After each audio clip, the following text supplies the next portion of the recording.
ఉపరాష్ట్రపతి అభ్యర్థిగా ప్రకటించిన తర్వాత మనవాడు మన తెలుగువాడు మనందరం అభినందించాలి, వారిని అందరూ వ్యక్తిగతంగా కలిసి వారిని అభినందించాలని కార్యక్రమాన్ని ఏర్పాటు చేసి ఈ కార్యక్రమానికి పిసిసి అధ్యక్షులు మహేష్ కుమార్ గౌడ్ గారు అధ్యక్షత వహించి సిపిఐ నారాయణ గారు, సిపిఎం నుంచి జాన్ వెస్లీ గారు, సహచార మంత్రివర్గ సభ్యులు, పార్లమెంట్ సభ్యులు, శాసన మండలి సభ్యులు, శాసన సభ్యులు, జస్టిస్ సుదర్శన్ రెడ్డి గారిని అభిమానించే వాళ్ళు, గౌరవించే వాళ్ళందరూ ఈ కార్యక్రమంలో పాల్గొని అందరూ ఒక తాటి మీదకి వచ్చి తెలుగు వాళ్ళందరూ కూడా జస్టిస్ సుదర్శన్ రెడ్డి గారికి అండగా నిలబడాలి అని చెప్పి ఈ కార్యక్రమంలో మనం నిర్ణయం తీసుకోవడం జరుగుతుంది. ప్రధానంగా జాతీయ రాజకీయాలలో నీలం సంజీవరెడ్డి గారు, పివి నరసింహారావు గారు, ఎన్టీ రామారావు గారు, జైపాల్ రెడ్డి గారు, వెంకయ్య నాయుడు గారు వివిధ సందర్భాలలో వివిధ హోదాలలో జాతీయ రాజకీయాలలో క్రియాశీలక పాత్ర పోషించింది. ఈ రోజు జాతీయ స్థాయిలో తెలుగు వాళ్ళ మనుగడ ఉనికి ప్రమాదకరంగా మారిన సందర్భంలో ఇండియా కూటమి రాజ్యాంగ నిపుణుడు, న్యాయ కోవిదుడు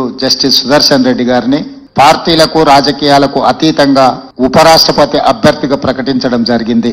ఇండియా కూటమి యొక్క ఆలోచనను జస్టిస్ సుదర్శన్ రెడ్డి గారు గౌరవించి ఈ రోజు ఎన్నికల బరిలో దిగడం జరిగింది. వారు ఎన్నికల బరిలో రావడంతో ఎన్డీఏ కూటమికి జాతీయ స్థాయిలో ఒక బలమైన ఛాలెంజ్ ను విసరగలిగినాం. ఈ రోజు ఎన్నికలు జరుగుతున్నది.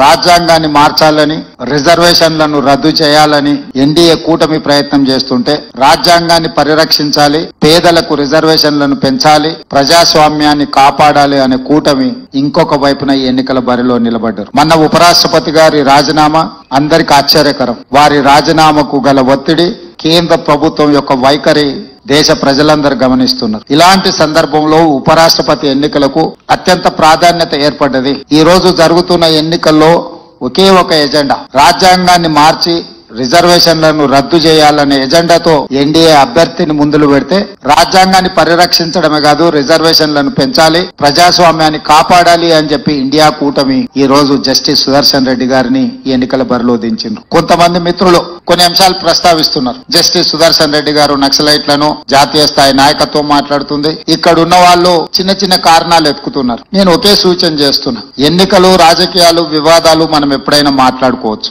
మన తెలుగువాడు, మనవాడు రాజ్యాంగ నిపుణుడికి ఒక అవకాశం వచ్చింది. జాతీయ స్థాయిలో మనం ప్రతిష్ట కోల్పోతున్న సందర్భంగా తెలుగు వాళ్ళ యొక్క గౌరవాన్ని, ప్రతిష్టను పెంచే సందర్భంలో జస్టిస్ సుదర్శన్ రెడ్డి గారు అభ్యర్థిగా రావడము, మనందరం ఏకతాటి మీదకి వచ్చి రాజకీయాలను, మన మధ్యలో ఉన్న భిన్న అభిప్రాయాలను పక్కన పెట్టి జస్టిస్ సుదర్శన్ రెడ్డి గారికి అండగా నిలబడాలి అని చెప్పి నేను ఈ వేదిక మీద నుంచి విజ్ఞప్తి చేస్తున్నాను. ప్రధానంగా చంద్రబాబు నాయుడు గారు, పవన్ కళ్యాణ్ గారు, వైఎస్ జగన్మోహన్ రెడ్డి గారు, చంద్రశేఖరరావు గారు, అసదుద్దీన్ ఓవైసీ గారు వీళ్ళందరికీ పార్టీ నాయకులకు విజ్ఞప్తి చేయడమే కాకుండా 42 మంది లోక్సభ సభ్యులు, 18 మంది రాజ్యసభ సభ్యులకు కూడా వ్యక్తిగతంగా నేను విజ్ఞప్తి చేస్తున్నా, మీరందరూ ఆత్మ ప్రబోధానుసారము ఓటేయండి.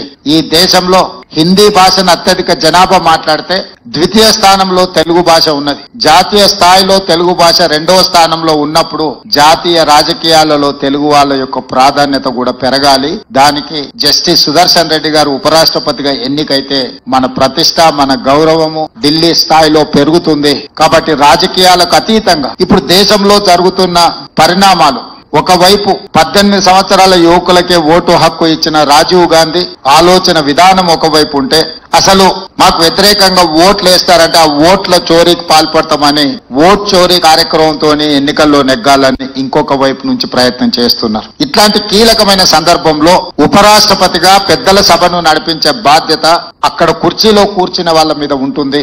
ఈ రోజు ఓటును కాపాడాలన్నా, ప్రజాస్వామ్యం పరిరక్షించబడాలి అని అంటే ఆ కుర్చీలో గౌరవప్రదమైన వ్యక్తులు, డాక్టర్ బాబాసాహెబ్ అంబేద్కర్ గారి పట్ల సంపూర్ణమైన విశ్వాసం ఉన్న వాళ్ళ ఆ కుర్చీలో ఉంటే ఈ రోజు పేద ప్రజలకి దేశంలో న్యాయం జరుగుతుంది.